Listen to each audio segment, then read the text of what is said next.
Was considered by many as the tie of the last 16. Historic rivals England up against Germany, and it is the Three Lions who progressed after beating the Mannschaft 2-0 thanks to goals by Raheem Sterling and Harry Kane.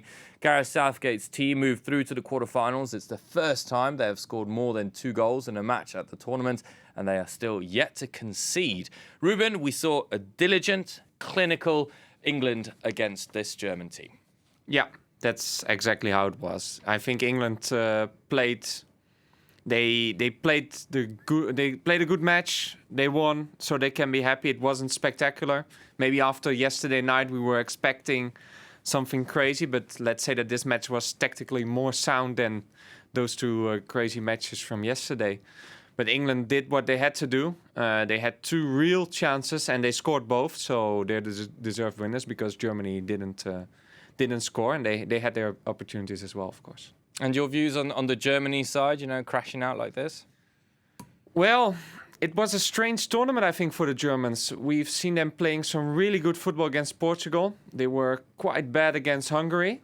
Today, they played an okay match, I would say. I think that this match was really won on details.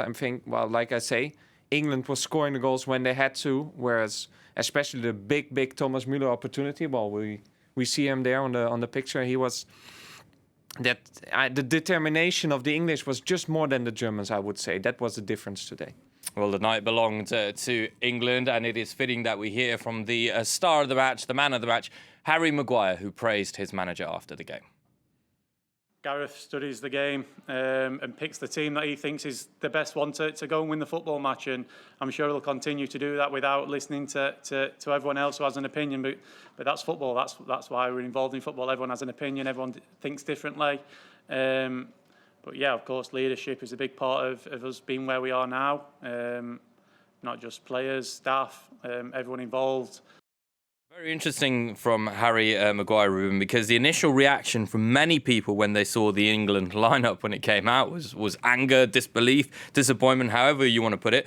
But of course it works, but do you still get that feeling we want a little bit more?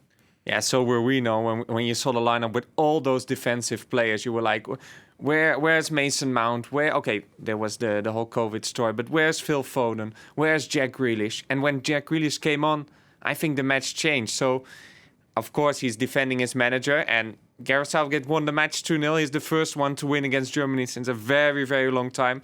So he is right. We can't argue with that. But with all those fantastic players at the English side, you were expecting a little bit more. At the same time, they won 2-0, so why would they care? Harry Maguire also said that he picks his teams in accordance to the opponents. So can we expect more of the same, very defensive mind in England, or will against the Ukraine? Now we know that it's England. Are they going to be more adventurous?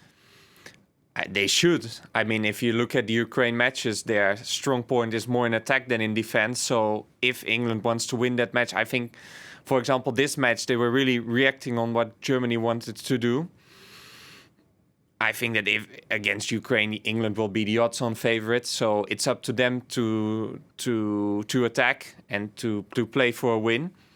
At least we all hope. I think that it will be a little bit more offensive from the start. At the same time, again, France became world champion in 2018 without playing really, exciting football. So maybe for the English this time as well, if it's coming home with defensive football, I don't think they will care. All right.